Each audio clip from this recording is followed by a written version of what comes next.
how do you get from Cronkite to the New York Times? Spoiler alert, it's not necessarily a direct route. Okay? Our New York Times guests have a wealth of experience in journalism and in journalism careers, and will give you an inside look at the opportunities at the Times through various programs and fellowships, including a new one specifically geared to local investigative journalism. They will also talk about the Times mission and culture and some other important career tips that you can use in applying for a position at the Times or at a position in any organization. So let's introduce our guests. Theodore Ted Kim is Director of Career Programs at the New York Times. He helped conceive of and launch the New York Times Fellowship and the New York Times Core, and he also oversees the editing residency. Ted has worked in various strategy, editing, and production roles at the Times. He was previously a mobile editor at the Washington Post. He also served as a reporter covering various beats at the Dallas Morning News, the Indianapolis Star, and the Capitol in Annapolis, Maryland. Sona Patel is the program and editorial director for the Local Investigations Fellowship, a new program created by the New York Times to train and cultivate the next generation of investigative journalists. She was previously the director of community and user-generated content, and before that, a deputy editor at the Times on their social media team. Before joining the Times, she was a social media producer at the Seattle Times and a beat reporter for the Tribune in San Luis Obispo. Sona is based in Los Angeles and is a graduate of the University of California, Irvine. So please welcome our guests with me.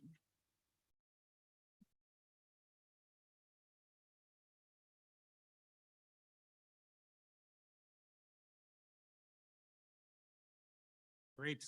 Thank you, guys. Thank you for this, and thanks, Karen, for having us. Sona and I are just so thrilled to be here and to be able to meet all of you. We've been so impressed with the operation here, but really the students. Some of the questions that you've asked in our previous sessions have just been really high level. You're really being thoughtful about your careers, and so thank you. Thank you for investing the time in this.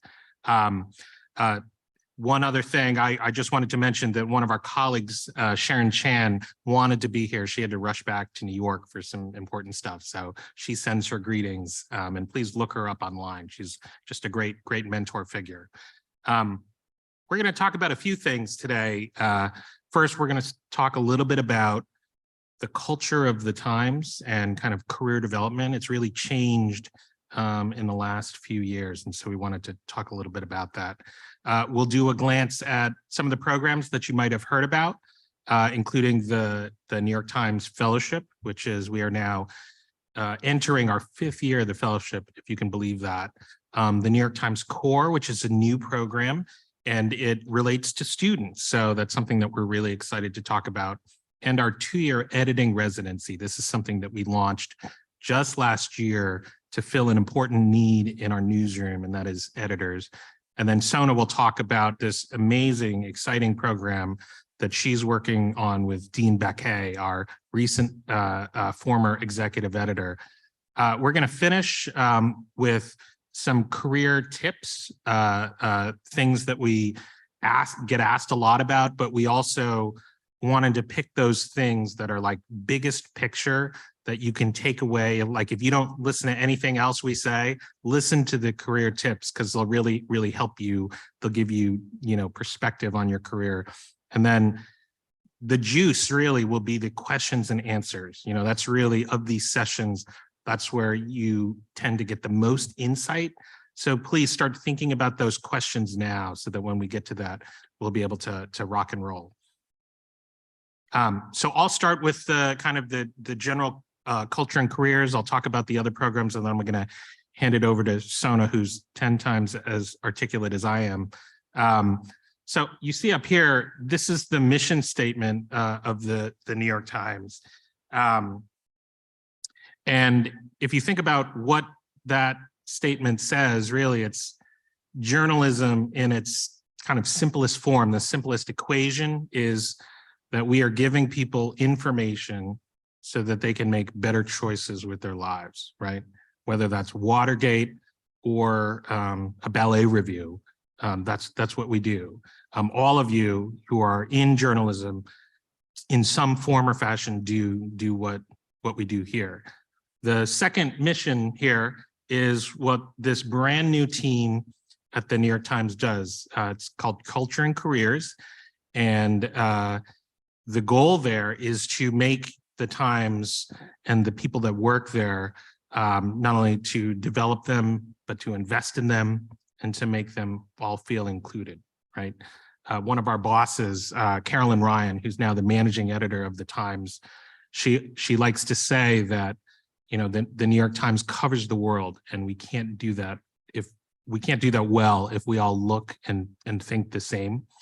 We really believe that. So we take this very seriously. And by the way, the Culture and Careers team is something that stemmed out of our call to action in 2020, June 2020. A lot of different companies, Fortune 500 companies, were looking inwards at that time, thinking about their culture.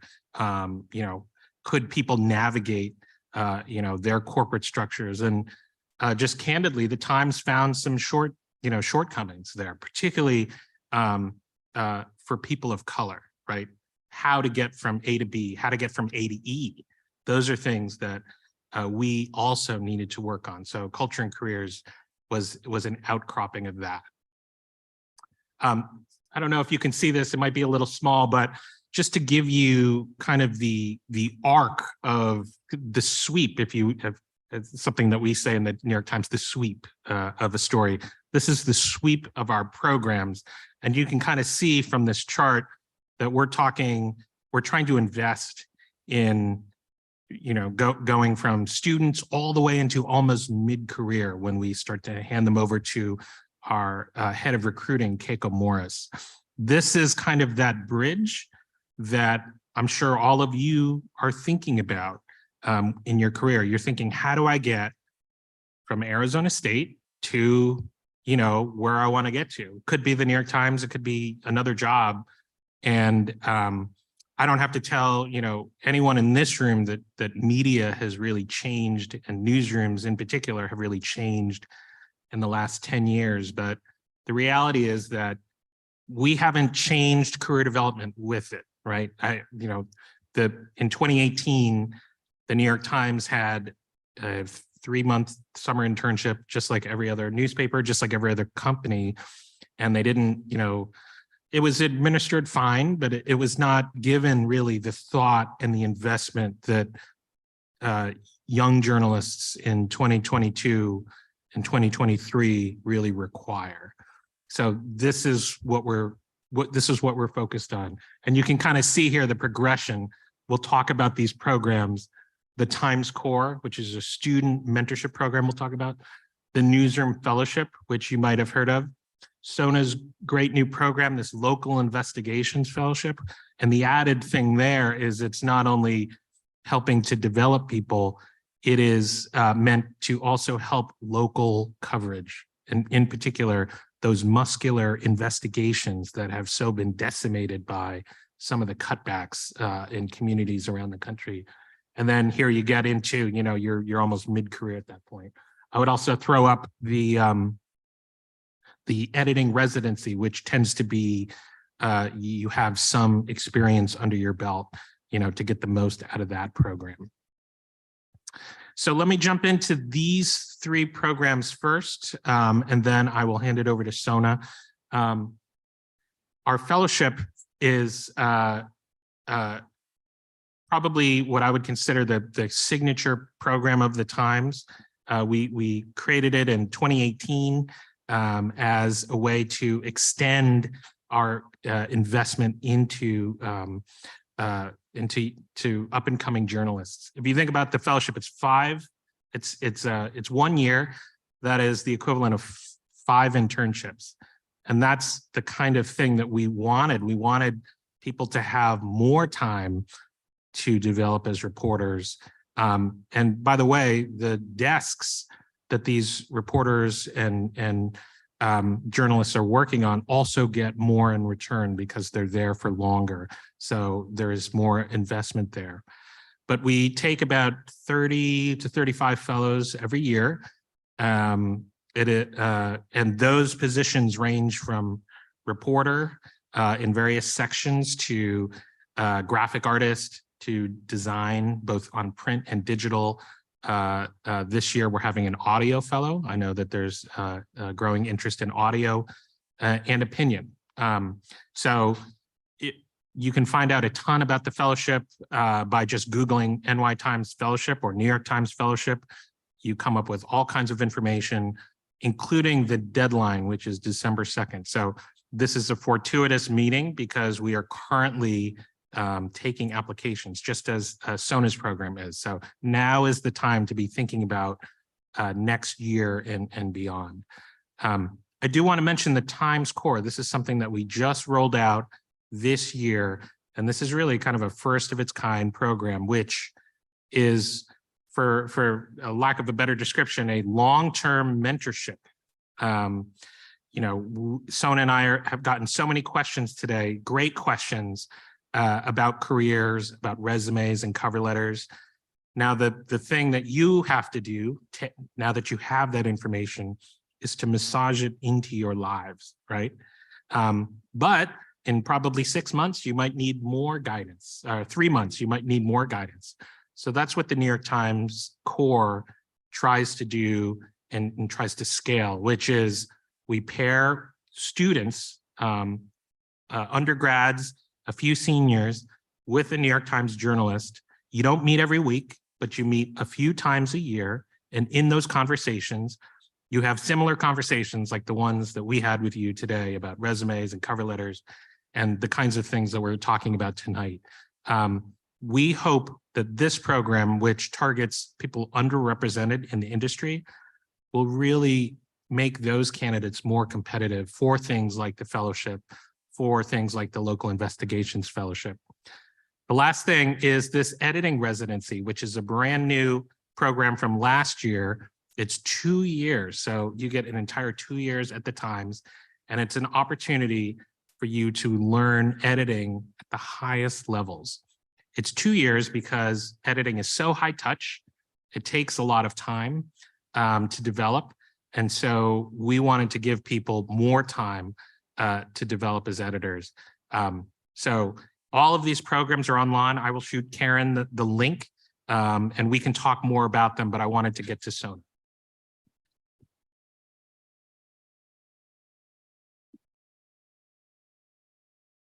Thanks everyone for being here and for inviting us to meet with you. It's been really great to get to know your work. And I want to share, like Ted was saying, a little bit about a new program at the Times, one of our a program that we are folding into our early career programs, but one that is a little bit more specialized. So it's called the Local Investigations Fellowship. And I will say, after working on the audience team for several years, I've now switched gears on working on this program with Dean Baquet, our now former executive editor, who just recently stepped down. And it's Dean has pretty deep roots in local news. He started off his career in New Orleans and then in Chicago.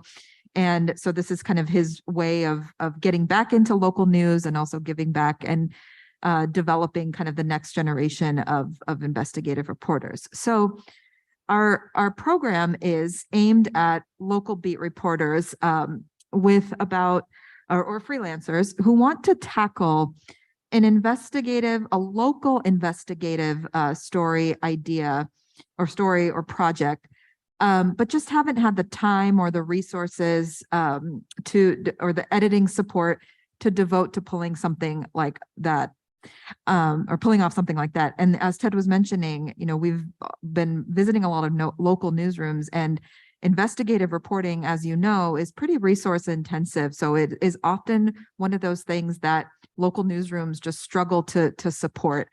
So our applicants would apply for the fellowship with this investigative story idea.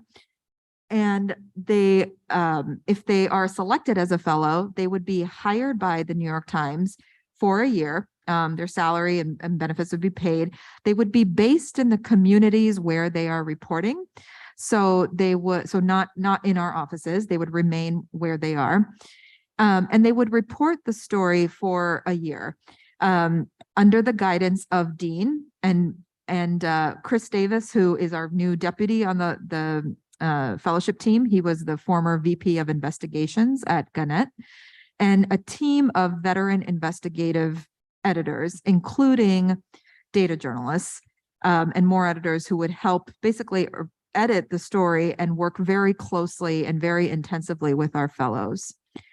Then at the end of the year, the story or the stories would be published in the New York Times and be made available for free for co-publication by local media, including the fellow's newsroom, if the fellow comes from one. And if they don't, that is fine. We would be creating partnerships with local media to get the work published. And one of the reasons for that, the co-publishing, is we really see this work as highly impactful to the local communities. We want to tackle stories that can really make waves and can affect communities. And we want the journalism to get into the hands of the people who are affected by it the most in the communities, hence the desire for co-publishing. And in addition to actually publishing the stories in the Times and in local media, the fellowship would offer a chance for our journalists, for the fellows to convene in our offices at least once during the fellowship year for training, for mentorship, and for a chance for the fellows to meet each other in the cohort. And we have two primary goals for this program. One is to tell good local investigative stories, especially in areas of the country that have really suffered from cutbacks in local news, which unfortunately nowadays, especially in smaller communities, it's a lot of places. So tell good local stories, investigative stories. And then the second goal is creating and developing the next generation of investigative journalists, but also helping to diversify the ranks of investigative journalists as well. So we're looking for fellows, where we are, keeping an eye toward fellows whose backgrounds are underrepresented in newsrooms and underrepresented in investigative reporting. So the goals are kind of twofold. As far as the types of stories too that we're looking to take on, it's pretty open. The application period for this fellowship is open right now. But the types of pitches that we are getting, they range from crime, local crime, corruption, prison reform, and local politics. But we also would love to see kind of sports investigation ideas, story ideas, or maybe culture or food or anything, really. So it's not really tied. We're not bent on just telling investigative stories on one beat. We're pretty open. So yeah, I think, one thing we've been learning a lot about, again, as we visit local newsrooms, is there's a lot of great work to be done in these communities. And we hope that this also just gives a chance for local beat reporters and freelancers to really develop their investigative chops and to be able to just connect with their communities as well through the process. We are also looking at ways in which we can incorporate audience development into these stories as well. That's going to be a big component. So thinking about how do we maximize the impact of these stories through audience, through connecting with local communities. So we're open to that as well.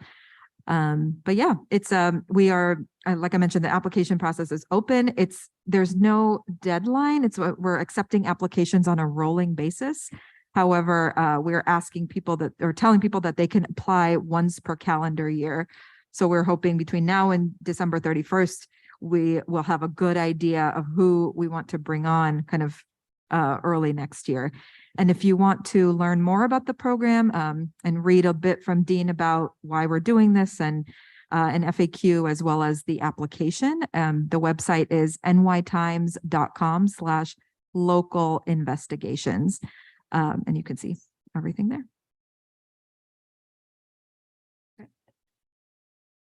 Thanks, Sona. Before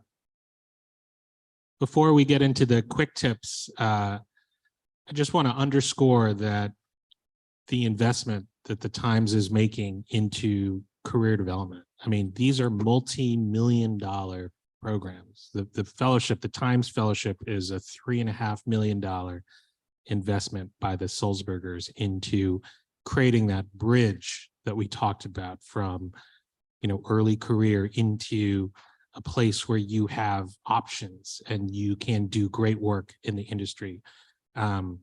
We were saying this a little bit earlier today. The fact that you are interested in journalism is so important. You see what it's like out there. You see the headlines. You see how impactful good information can be in society. So that is why we find this is so important. One of A.G. Sulzberger, he's our publisher.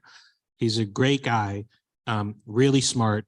We like to say that most people in media think about the next 5 years, and he's always thinking about the next 55 years. That's literally how he operates. That's how he thinks. He was an intern at the Providence Journal, just so you know. He was. We actually have some funny stories about him as a reporter, but that's what's at stake. And these programs are meant to help you, get there. Okay, so Sona and I are going to go through some of these quick tips, these are the kinds of things that not only are we asked about, but they have a lot of staying power. Like you can, if you screenshotted this and you looked at it 20 years ago, 20 years from now, you would say, oh gosh, that Ted Kim, he was right about that. He was right about the long game or whatever. So here's the first one. Play the long game in your career. We were talking a little bit about this in one of the resume sessions, which is, we know it's really, it seems because you're facing the unknown and you're about to leave school for the first time in your lives, many of you, or if you're leaving grad school, it's like you're kind of leaving this structured environment. Because you're facing that, you feel like it's the end.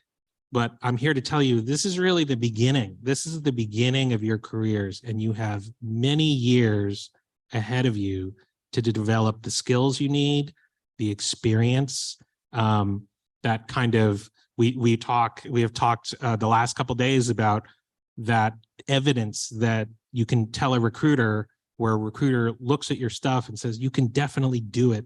You have a long way ahead of you. And so everything that you do in your career from student on up, you should think about not like what you're going to do just in your next job, or what internship next summer you're going to get, or how are you going to, from here to the holidays, what you're going to do. Those things are important, but you want to be thinking about the long term. You want to be thinking about, what do you want to be in 5 years and 10 years? I ask a lot of young people that question, and I got a lot of answers that are like, I haven't thought about it, or I vaguely know, but I don't really know. So those are things you want to think about, because we'll get this later on in one of the later bullets. You want to get as close to what you want to do as you can. Sona? Yeah, I totally agree. I'll also say, as just someone who I went from beat reporting at a newspaper in a small town to doing audience work. And when I was like 3-4 years into beat reporting, I was just out of college, and I thought, that print reporting was like what I was going to do. It was going to be the thing. And that was it. It was like print reporting or bust. And it was, more of the bust at the time. It was 2009, around the recession. And I was also just really, I kind of told myself I wanted to be tapped in also to what was happening in the media landscape as well. And I was talking to just a lot of people, editors, journalists, print reporters, people in TV.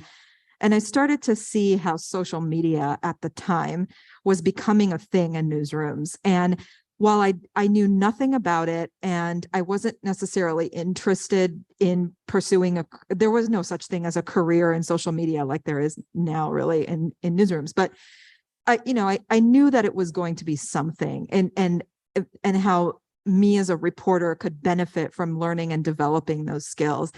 And I'm so glad I did, even if it was a little bit on the side. And then I ended up leaving a reporting job and taking, a long fellowship in social media. But even if you're not, as Ted was saying, like if you're focused on one thing, that is fantastic. And that is a great route to go. But also think about how you can develop these ancillary skills that will make you an even stronger journalist.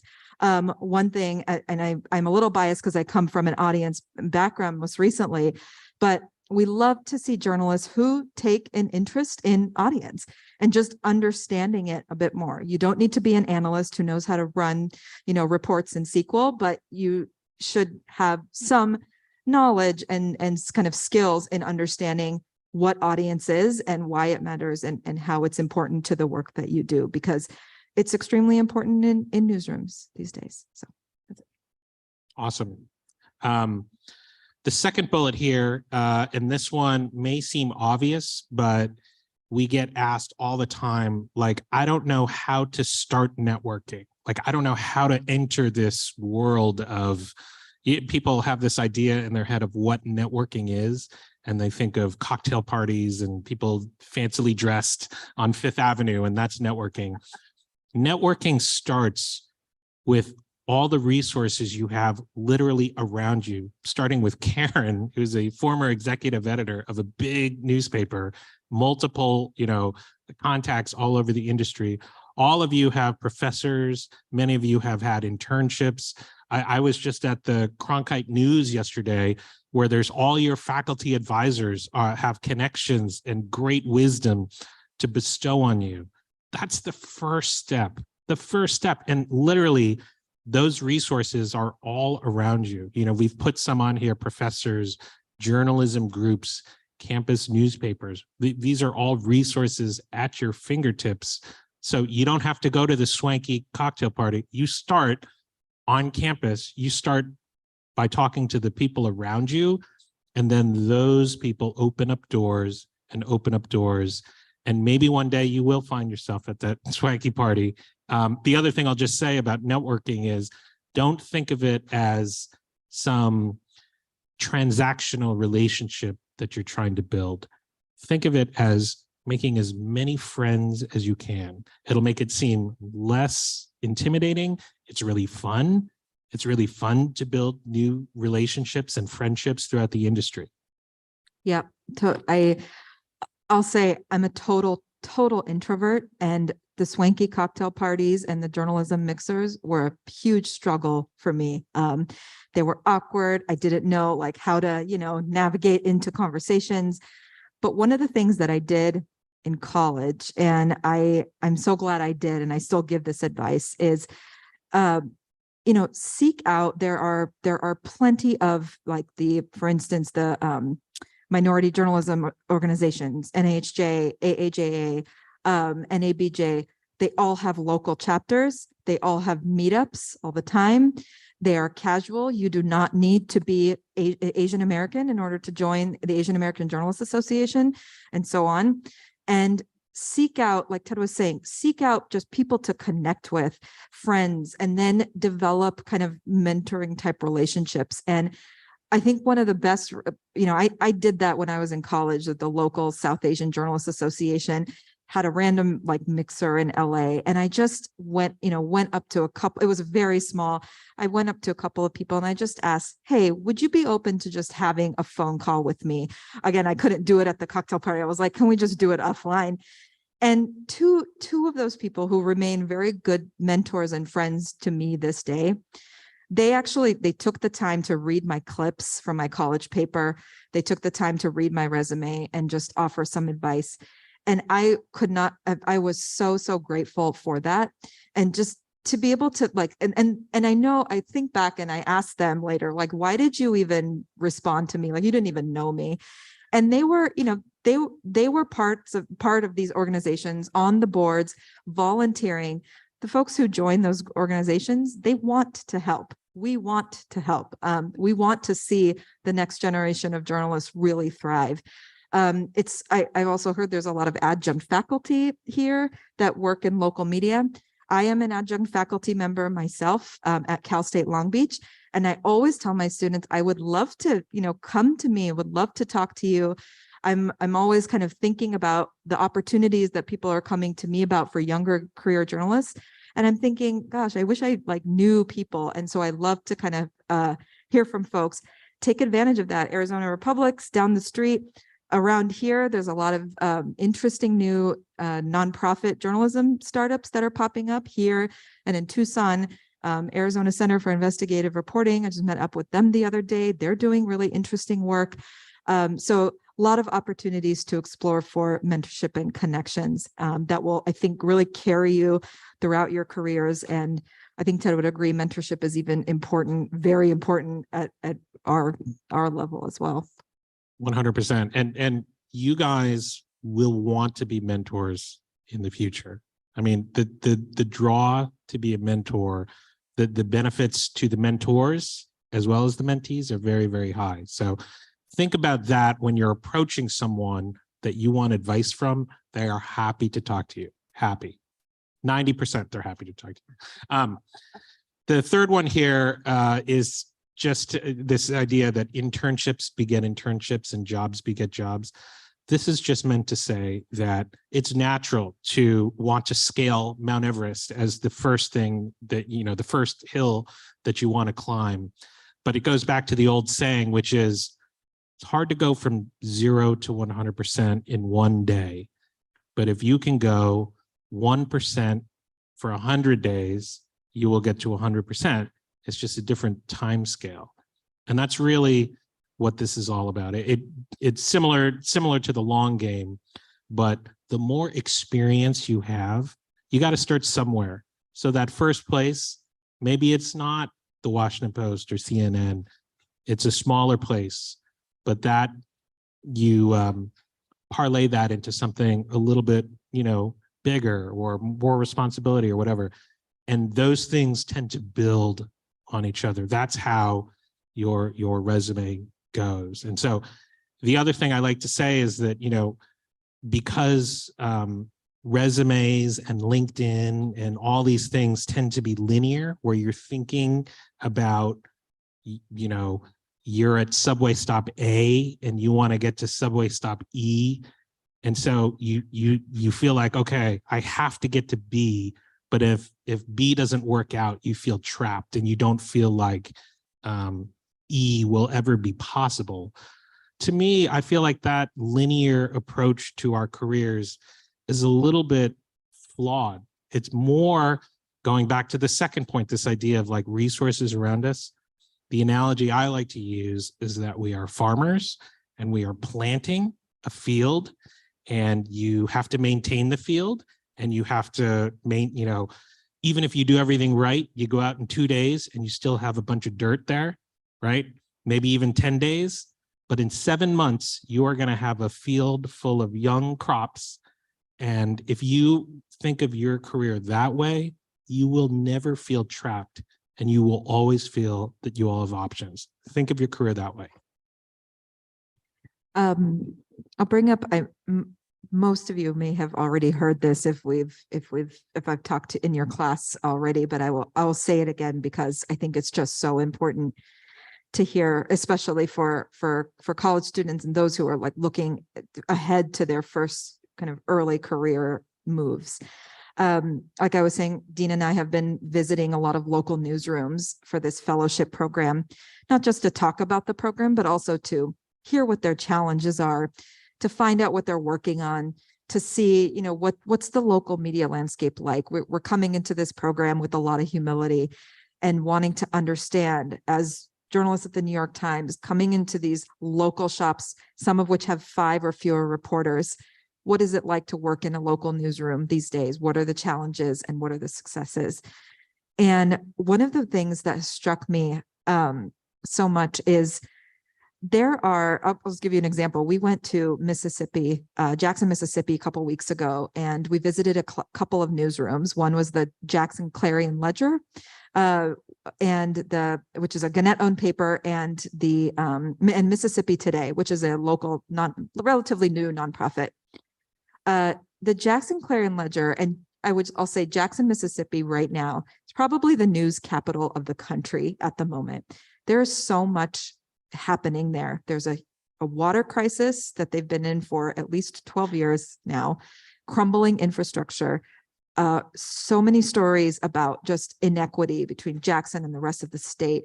This is a state in which the capital city has most recently not had potable water. Like you had to, it was under a boil water notice. A capital city in the US was facing that. And lots of other really great stories. And the editor of Mississippi Today and others were just saying, it's a bit of a struggle to get reporters to come here.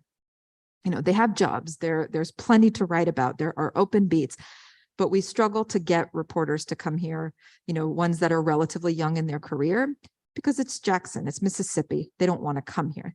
They have their eyes or sights set on bigger markets, LA, the East Coast.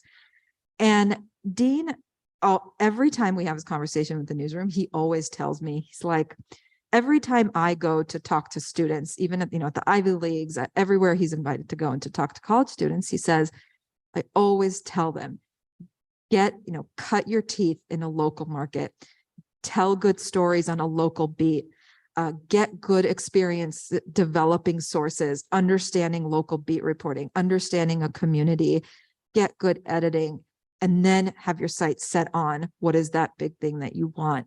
And who knows, maybe that, local beat reporting is for you. But the point is, think about where it is that you can get that really good experience, where you can tell really good stories. And to Ted's earlier point, when we look at candidates whose backgrounds are, I was saying that, having a background that's underrepresented in journalism, I'd love to see journalists who have come up through local beat reporting in small places and who can demonstrate a diversity of thought, demonstrate an interest in connecting with communities, underrepresented communities. It's so, so important. And if you can do it, absolutely. And the last thing I'll just say is that when I left college, I was looking only at legacy media. What were the local big corporate newsrooms I could go into? But now with so many nonprofits popping up, doing excellent work in a variety of mediums, like Mississippi Today, they're great at print. They're doing audio, newsletters, podcasts, text messaging to reach their audiences. It's fantastic. 2 places to check out some really great nonprofit work, Lion Publishers and the Institute for Nonprofit News. Check out some of their newsrooms and see the work that they're doing and think about that too as a career stepping stone. That's great, Sona. 2 more. The fourth one is this idea of getting as close to what you want to do as you can. This is something that Emily Ramshaw, who founded the 19th, talks about often, which is, if you think about your career as a rocket taking off, maybe what you want to be doing actually in your life is straight up. So maybe that's reporting. But what you're actually doing is you're doing social media or some kind of broadcast production work. And it seems when you're a student that, it's all this, like I'm working in media and I'm gaining experience.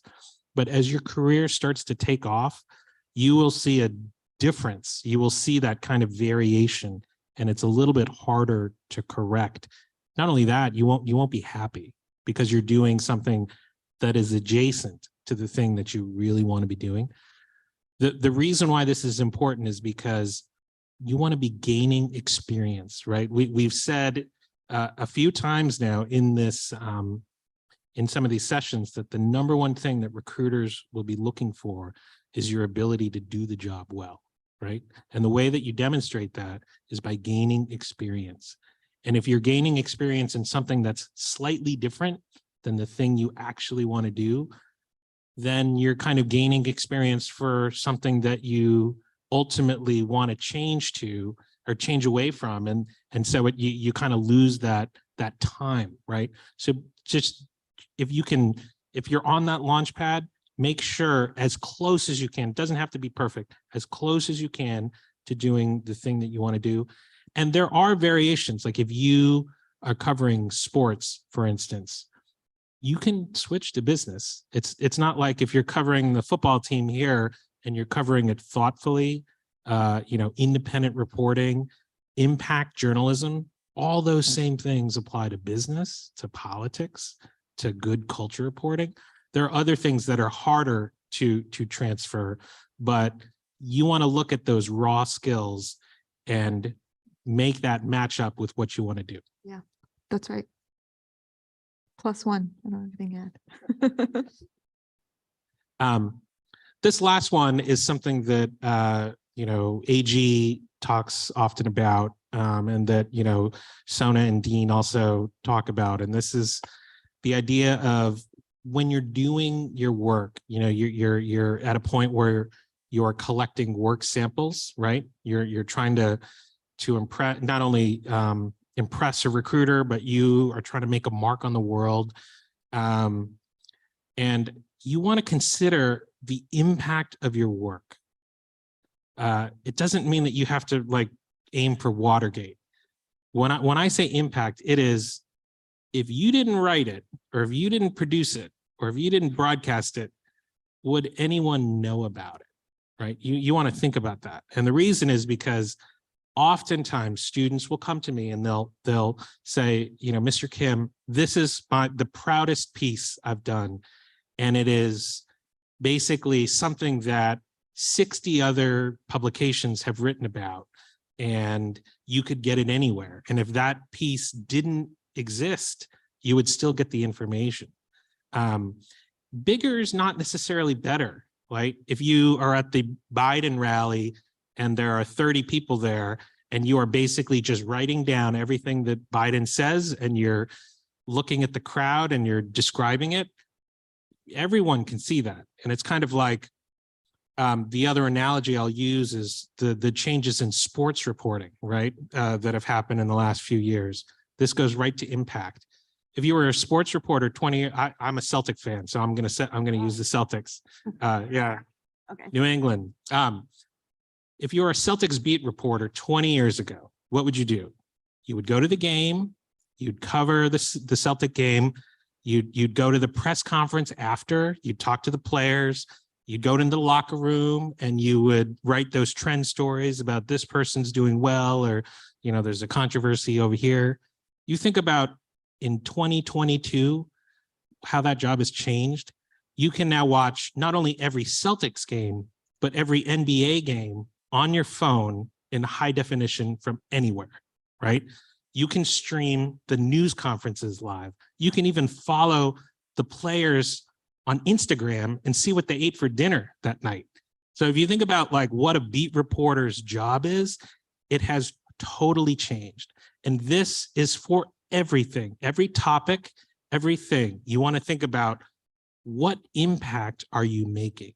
And the main way to think about that, the main question you want to ask yourself is, what information am I telling people that they don't already know, right? Everything that you're doing, it could be a story at Arizona State, it could be a movie review, it could be a story about the football team. It doesn't matter. It could be a podcast. You want to think about what's original about this. What am I birthing into the world with this work? Yeah, that's right. And that's exactly these are the types of conversations too we're having with some of the applicants for the local investigations fellowship. A lot of the pitches that we've gotten are not necessarily, it's like, one of the questions that we actually ask on our application is, has anybody told this story? What is your storytelling that no one else has reported? Or is that the case with your story pitch? And, we are looking, what are those unique angles? And oftentimes, we've talked to some applicants who've told us their story pitch, and they tell us what they, who they've talked to, what data they have. And they start to get into some of the like sort of like side other stories or other like things that their sources have said. And, Dean will be like, that's the story, or that other thing is the story. And so also just think about this is another reason why it's important to have like the mentorship and editors to kind of talk to. Sometimes what you think is your story isn't necessarily your story. Maybe it's something else as well. So be open to that too. Okay. Thank you. How were those for tips, huh, guys? There you go. All right, I have a couple of questions, and then you guys, I know you've been thinking about good questions, so you can start to line up if you would like to at that microphone. But I have a couple before then while you're getting yourselves prepared. One is the social media accounts of candidates for, for possible jobs at the New York Times or anywhere. Do you guys monitor that? Should potential employees be extra careful of what they post and where they post it? Should I start? I'll even back up a second. So the course I teach at Cal State Long Beach is a social media ethics course, and it's all about how to use some of the ethical issues surrounding social media, including the personal use of it. And the classes for undergrads is a 100 level course. And it's amazing to see. I follow a lot of my students on social media. I don't know, maybe I shouldn't do that, but I see what they post. And it's very, some of it's great, but some of it's deeply concerning. And even, can you give a specific example? Oh gosh. Just, I would say, pretty inappropriate, what I see a lot, even with job candidates, pretty inappropriate criticism of others. I'll just say others on social media, going on Twitter, going on Insta, or going and on social to rail on something or someone just very openly. Even if you're criticizing other media or criticizing in a story or a reporter, it's just, it crosses the line in many instances. And I mean, to your question, Karen, yes, we do look, we absolutely look. It is part of our background check to look at a candidate's social media account. We are doing it for the fellowship, even as part of our like initial vetting process. We are looking to see kind of how even for the investigations fellowship, if the reporters are, in what ways are they talking about their, sources or their beats on social media? We're looking at that. And you also very importantly want to, a lot of students that say, well, my accounts are private, so it's, it's okay, right? Or it's probably okay. Or you may think it's okay for me to post whatever. You have to always assume that everything on the internet, whether you think it's private, is not. It's discoverable in some way. So, you want to be very, very careful. That doesn't mean that you need to stifle your creativity or your voice on social media. It just means that when you are feeling something and you fire up the compose button on Twitter and you're ready to just go to town, my advice would be step away from your phone for a while and just step away. And I'll also say that Dean, when, a few months before he stepped down as executive editor, we gave a directive to our newsroom that actually, for the longest time, we'd been encouraging journalists to be active on social media, to play a big role, have their beat or whatever they were covering, like basically having a presence. I was hired at the Times to get reporters on Twitter, to get them on social media. We backed off from that a bit. And Dean said, maybe we should all be spending a little bit less time on social media. So why is that? We tend to think that, everything that we are reading and consuming and writing on social media, it can be a big echo chamber. There's a lot of media on there. It's a big bubble. It can be a big bubble. What is happening on social media isn't necessarily a reflection of what's happening in the real world. So that's one thing. And so that, you really want to think about what are you doing on social that's adding value to you, your career, your work. And so you also want to think about that as you are considering some of these ethical issues as well. Maggie Haberman, our great Washington reporter, asked 2 questions whenever she tweets. Why do I have to tweet this? And why do I have to tweet this right now? If you ask those 2 questions, you will never, make a mistake or tweet something that you shouldn't. And then we had this conversation a little earlier. Alcohol and Twitter never Don't. mix. Well, never. Okay, so just be careful about that. Okay, I'm going to ask one more question, then we're going to start with you guys. Okay, the next question is, what are the freelancing opportunities? Because we do have a bunch of people who are on the live stream who are alums. So what are the freelancing opportunities at the New York Times? And what do you look for as far as experience goes? How do they apply for those? How does that work? Yeah, I can start here. So it really depends. We do have freelancers and it tends to be some departments over others. And it also depends on like where you are and what your skill set is. So for instance, we have a roster of freelancers that we use in the metro section. So that's tri-state area. You live in New York, there's a fire in Brooklyn and we need you to go because there's no one else. We also use freelancers in culture, right? These are, we have freelancers that cover everything from horror movies to opera. So that tends to be more, topic specific. And then we certainly in visuals, we have a lot of photo freelancers, and we do have some video freelancers. So if you're in visuals, those are things that we do. How do you get on the radar? How do you do that? Well, just like in a job, there needs to be some track record that you are able to do the work, right? So kind of going back to this idea of like internships beget internships, jobs beget jobs. Freelance opportunities beget freelance opportunities. Like if you're an editor in Metro or Culture or wherever, a photo editor, you have to have some evidence that, hey, this person is able to do this kind of job. So those are things that that you'll build over time. And then say you have that, right? Then it is doing a little research, understanding which editor is in charge here, involved. Sometimes people think it's one section, but it's actually another section. And those things are important because you might be asking the wrong person, whereas this person actually does need someone. It can seem a little esoteric. And so that's why you want to understand like, okay, this is the editor. I'm going to start there. If I don't get an answer, I'll start over here. You start building relationships. This is the other thing, going back to networking. Some of those questions you'll have answered before.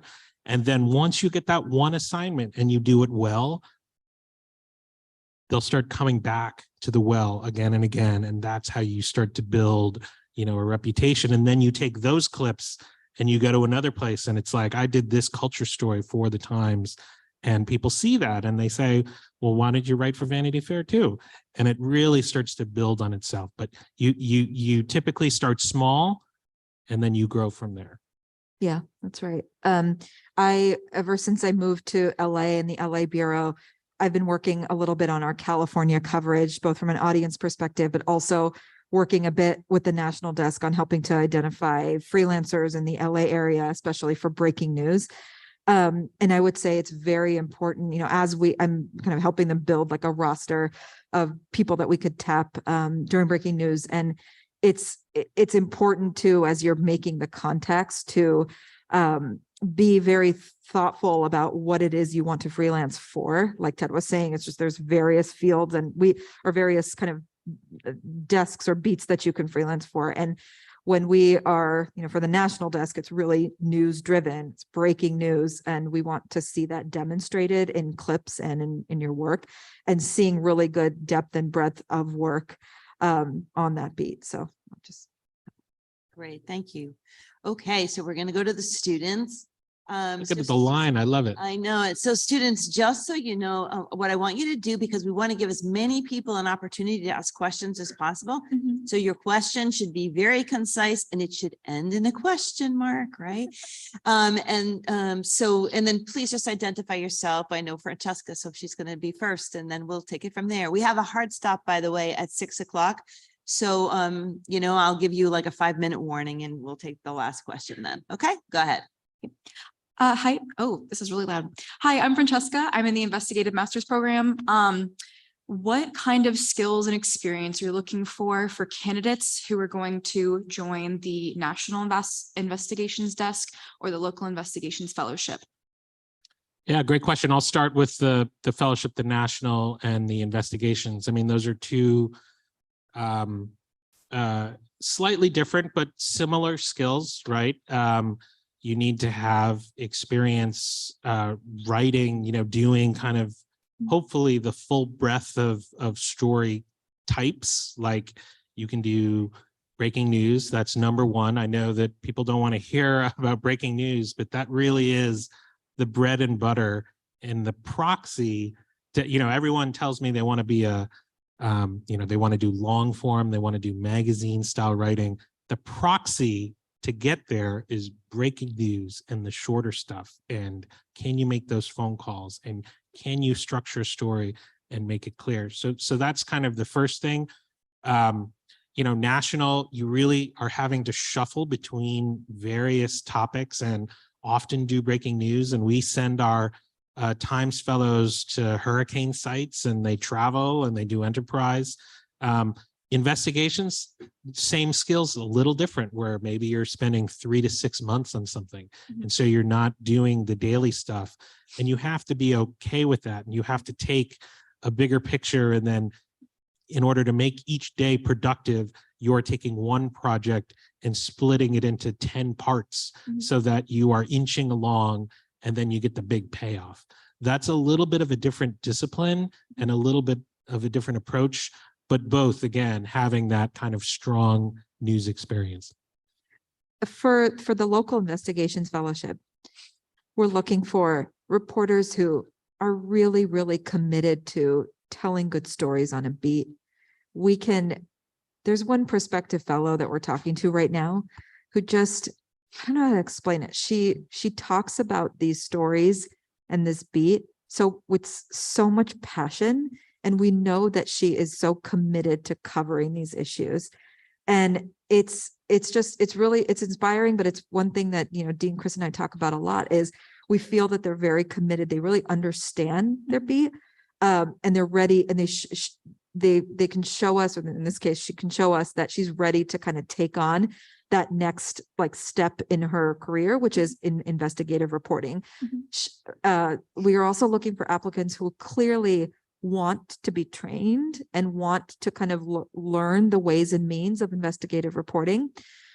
And I'll bring up another example. There was one person we talked to who sort of came into a meeting with us and it was like they already knew what they knew what they wanted to do, and they were just sort of like, this is it. This is the story, and this is how I'm going to tell it.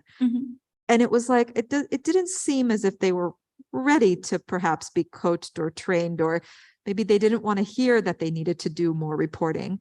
So we want to really see that, willingness to learn and willingness to be open to being told that, hey, you know what, maybe we should be exploring this angle. Like I was saying earlier, maybe that's not the story, maybe it's this.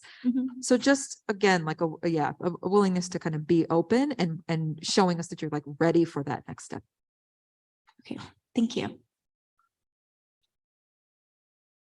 Hi, my name is Natasha. I graduated in December with my master's from Cronkite. Thank you for being here. So I hear you saying that the New York Times is actively recruiting people of color. I'd like to know, what does that look like tangibly from a recruiting aspect? And then once those people of color are in position, what are you doing to give them the tools to succeed and also to report on underrepresented communities as well? That's an excellent question. Yeah, it's a good question. The first question about recruiting is, it's a ground game. I mean, it is, you can't assume, I think recruiters tend to think, oh, I'm just going to tweet this. I'm going to, add writers of color on my tweet and I'm all set. Like that really is not the case. You need to travel. We have been traveling. We need to go to conferences. We need to build relationships. For the Times Fellowship, our Times Fellowship is 2/3 people of color. We didn't get there immediately. That was a several-year effort in building relationships and people applying sometimes multiple times, kind of first, second, third time, and then being, in a position to have the experience. That's also the kind of the core of what the New York Times core is. That's why we created it, is because it takes time. It takes a ground game in order to move the needle on diversity. Once people are there, I think that's one of the big reasons that we created the Culture and Careers team. This is a team specifically designed not only to recruit and not only to develop careers, but career mobility. We have one of our colleagues, Vivian Toy, has spoken to over 300 people in the newsroom. That people can just schedule a one-on-one with her at any time, and she really understands the terrain of like what, where people's skill sets are at and what needs are in the Times. So she is like the career mobility person. And many of those one-on-ones are people of color who maybe haven't, they feel like I'm not getting the assignments, and it could be really nuanced stuff. It's not just I'm here and I want to get here. It might be, I don't get to do those fancy explainers on page 1 that Peter Baker gets to do. And it's like, let's put you on a path so that you are shadowing Peter or Adam Liptak or some of these other big time reporters in Washington, and you are gaining those skills. That is the kind of development, that nuanced development that we're trying, that the Culture and Careers team is trying to advance.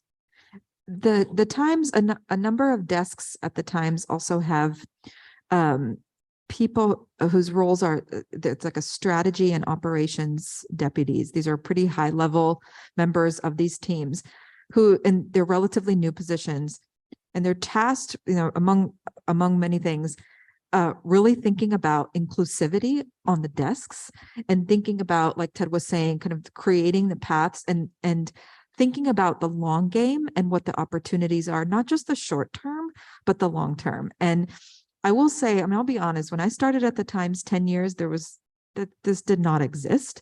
And it was tough. It was really tough. There were moments where I was like, I don't think I don't look like people in this newsroom, and I don't think I belong here. And now I would say with the level of support that we're giving, especially to kind of younger career journalists, to making them feel supported, making them feel like they're doing work and being seen, we're doing it. And it, like Ted was saying, it takes a long time. And I'm learning that too with this fellowship. We're not going to just get candidates falling in our lap that are, have underrepresented backgrounds and things like that. We have to do the work, and we're committed to doing that. And we know for various reasons, we know it's extremely important that we get that talent. And then once they're in the door, that we're fostering it as well. Thank you so much. It's a great question. Hi, my name is Maja Pierce. I'm a student here and also the creative director of a club on campus called The Chic, where we cover like alternative journalism and that kind of thing. So arts, music, culture. And so I was curious because like our membership is growing like every semester. Students just seem to be really interested in covering those topics. And myself, I'm also interested in covering those topics. And I was curious what early career moves you might recommend for someone who's interested in arts and entertainment journalism, because it sometimes can feel like these smaller markets, those are sometimes the first things to be cut out. And so I was just, wondering what you would recommend for someone who's interested in that area. Yeah, that's a great question. You're right about the cutbacks. And I think that one way that you might have to approach, kind of getting work samples is freelancing a lot, right? At least as a start, if you can't find that staff job. So one part of the answer here is to be really flexible and to supercharge your networking. When I say networking, I mean like start by research. What are the places that are taking stories about this kind of stuff? What relationships can I make where I can then get work samples that will then allow me to build more relationships and to do more freelancing. And then once you have a kind of a critical mass of clips, it starts to open up your options, whether that be additional freelancer, then you can start to think about, maybe there are some staff openings. So that's one part, is like the strategic thinking around your career. And in that case, you do have to be a little more strategic, right? The second part of it is I would just encourage you to be really passionate and studied about the thing that you're doing, right? John Caramanica is one of our pop music critics. He listens to about 60 hours of music a week because he loves music that much. And it may sound crazy, but what that allows him to do is he then goes to Coachella and hears Beyonce, and immediately in 30 seconds, he understands how special this is, and he can contextualize what that means to music and to society. So I'm not saying you have to listen to 60 hours of music a week, but I do want, the second part is you really have to immerse yourself in that thing so that, going back to impact, you're not just a dilettante, you are creating value for other people in terms of perspective and expertise.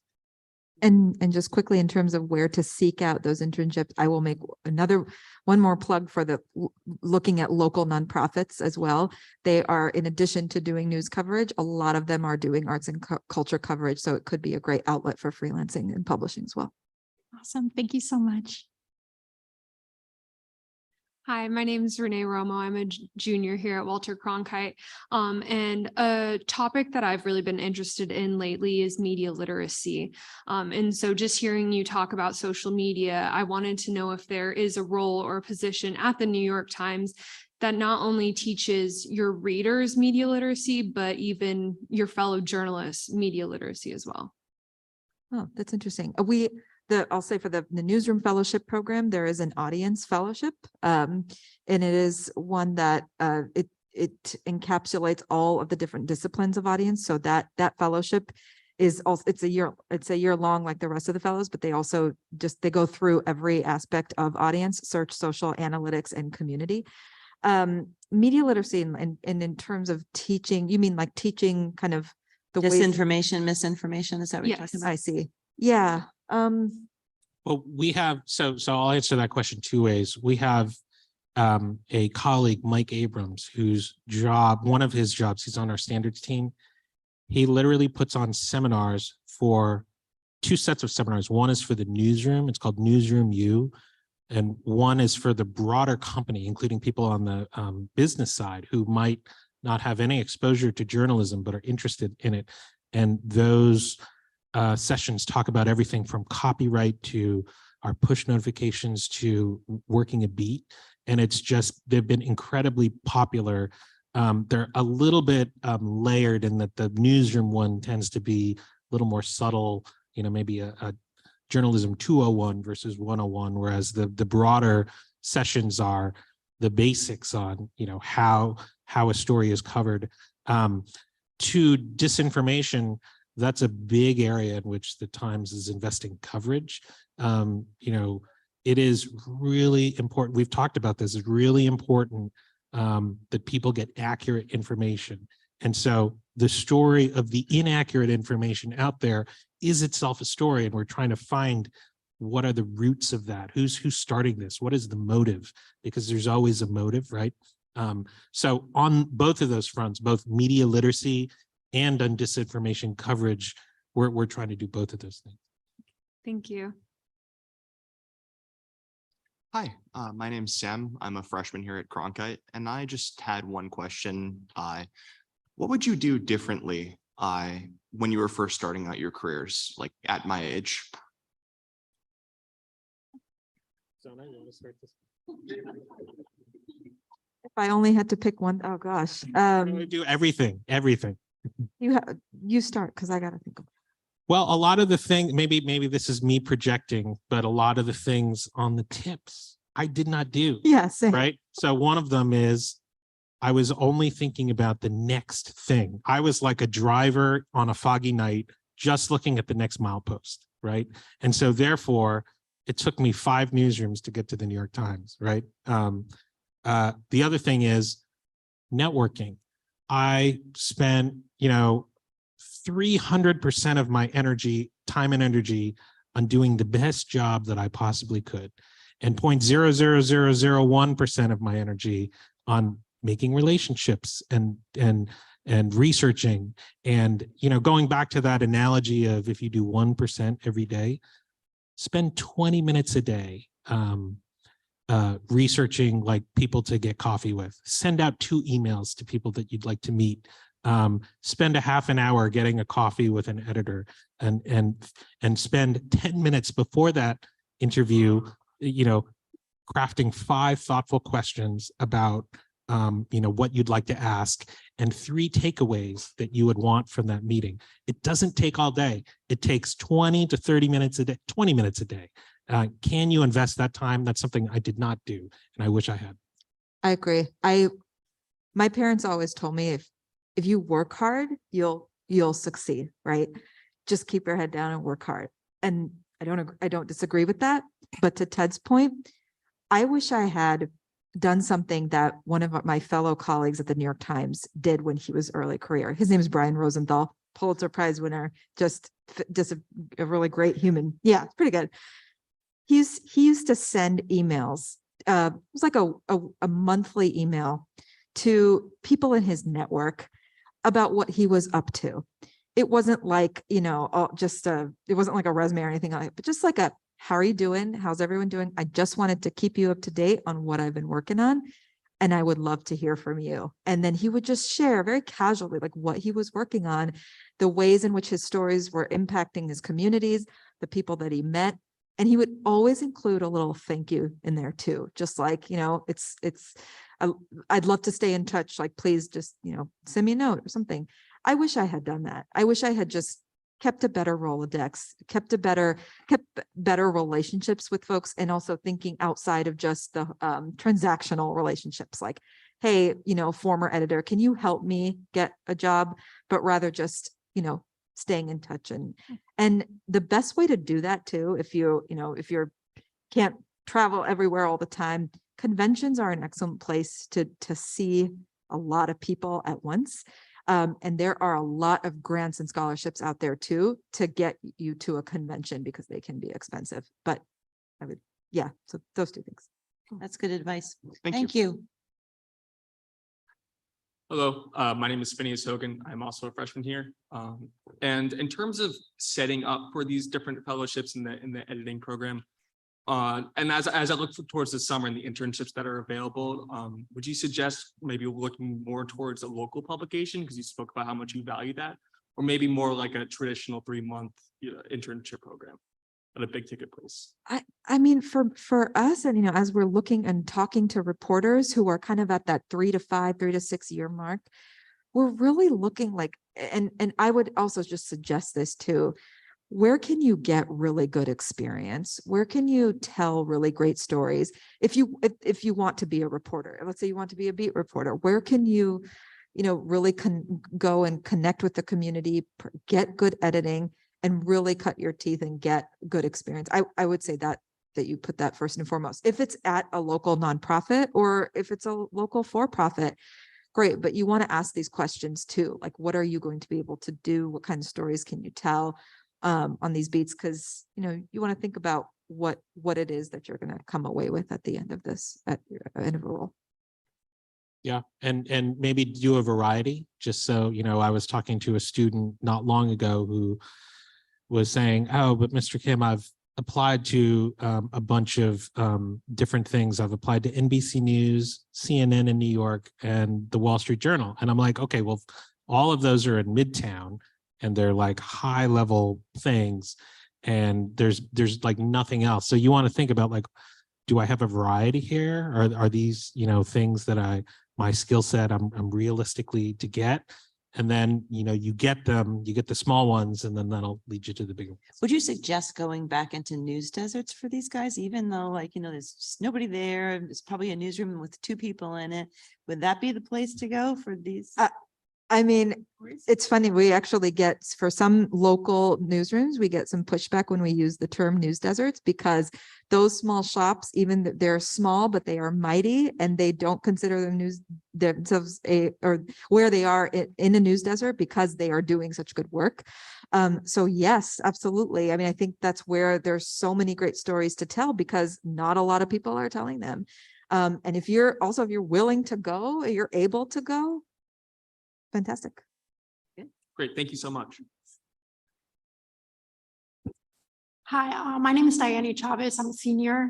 I'm focused on the visuals route. So focusing on the fellowship for visual journalists, apart from the quality of their images, what makes an applicant stand out for you guys?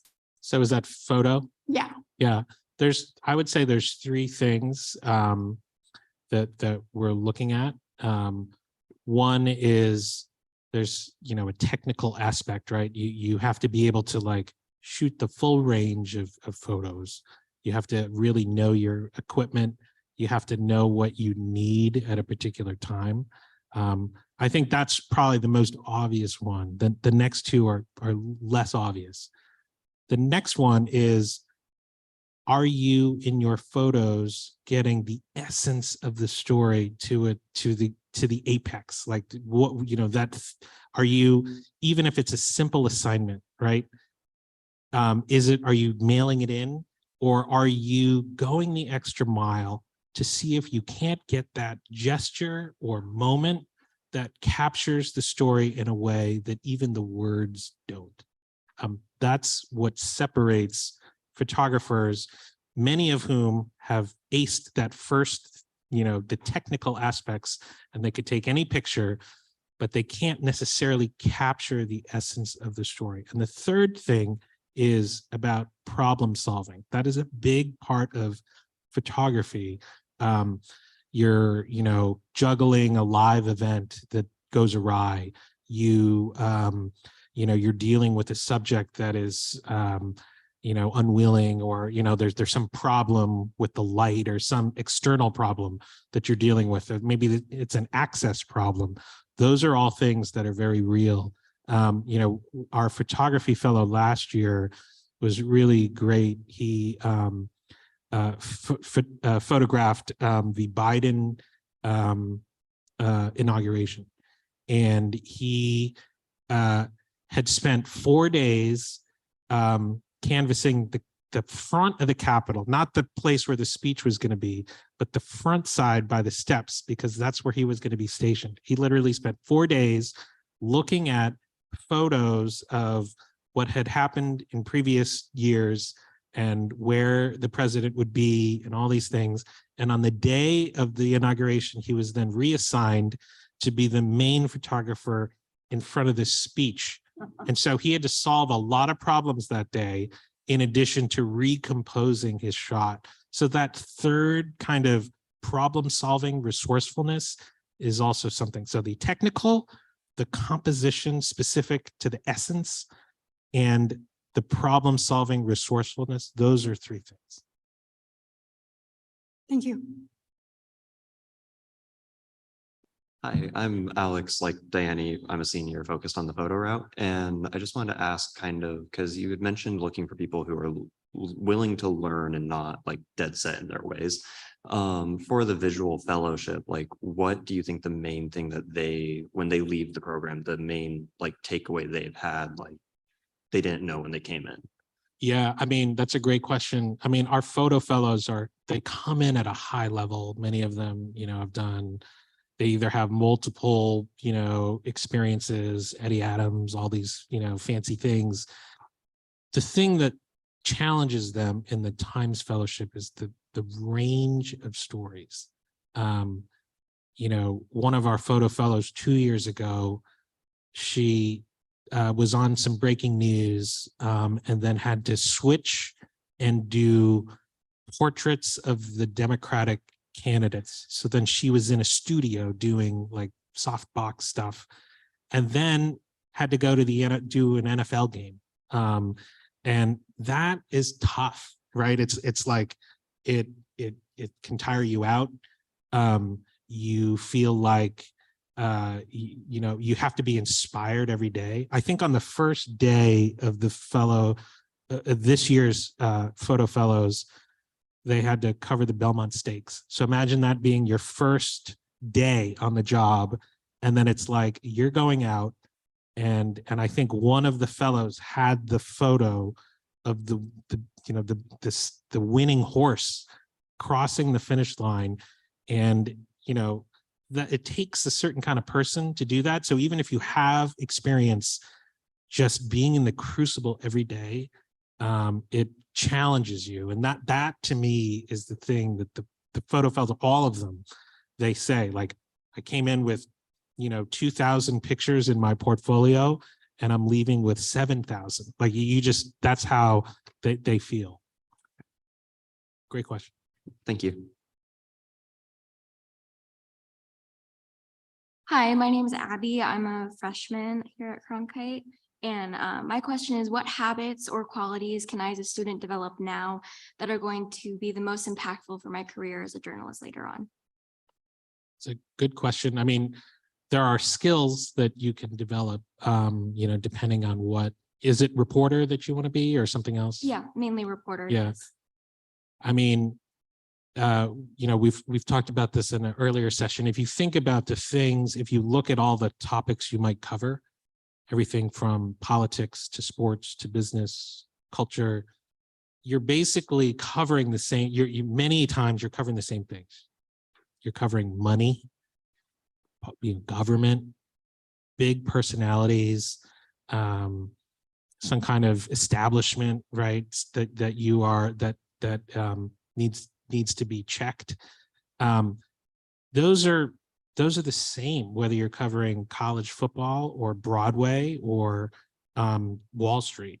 So if you can distill your skills, the skills that you're building, down to the barest essential, where you could cover anything and you could apply your skills to any topic and any interview, those are the skills that not only are transferable, but they'll provide you the most options.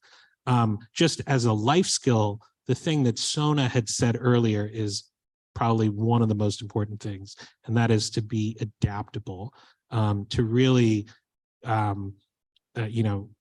you're able to take criticism, you're able to massage it into your life. That's, not everyone can do that. And not everyone, especially, if you are a writer, it's a very personal activity. You're birthing something into this world. It's your work, and criticism and constructive criticism can sometimes be difficult to take. But those people who understand that it will only make you a better journalist, those folks who have the humility to kind of realize that, they tend to be successful over a longer period of time. So on the one hand, those skills at the atomic level that you can continue to hone, that will take you anywhere, and two, that adaptability. I'll just say, this is just more of a reporting tactic that just popped into my head, and it's a reporting tactic it's something that we are even doing as we talk about stories and to talk to candidates in the local investigative fellowship. Ask a lot of questions. And when you're talking to sources, when you're doing reporting, ask who else you should be talking to. And that has led us in this whole, just in the interview process, but also as we talk about stories, has opened so many doors and unearthed so many things for us, for me, for Dean, for Chris. And it's just a great way to just, continue to expand not only your network, but your sourcing, and exposes you and opens you up to other voices and other people in communities that you perhaps may have not thought to talk to. Thank you. Two more left. All right, let's try to squeeze them in. Hi there. I'm Duncan Schultz. I'm in the Masters of Mass Communication program. My question, I'm branching out into a new kind of field with VR and augmented reality because I've kind of seen the same rhetoric as what happened before the internet got really big and before social media got really big as a storytelling platform. So I'm curious what the Times is doing with those platforms, AR and VR, and if nothing, what do you think the future of those platforms is going to be? Yeah, we're not doing nothing. We have a team. So if you, the Times newsroom is on 3 floors. It's on multiple floors, but the bulk of the newsroom is on the 2nd, 3rd, and 4th floor. If you go to the 2nd floor, there's the visual teams, visual investigations, audio, and the AR VR team. And they're thinking it's not just MetaQuest, you're putting on some experience. It could be something you're doing with your phone. It's a new way of telling stories.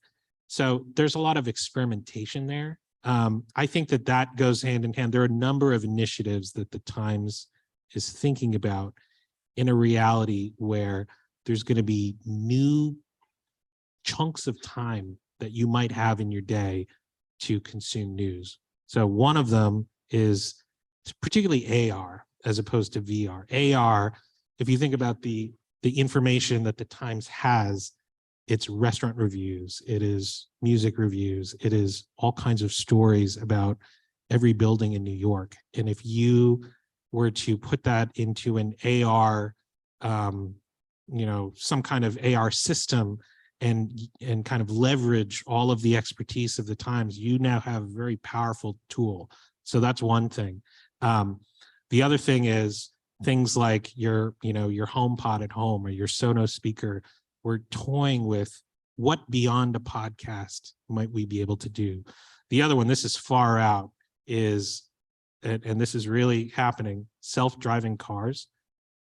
You will have time, if you're not driving your car, to do other stuff. So what does the New York Times look like in that kind of an environment? It's an exciting time. And I would say of those things, AR is probably the thing that we will, most seriously look at. Awesome. Thank you. Last but not least.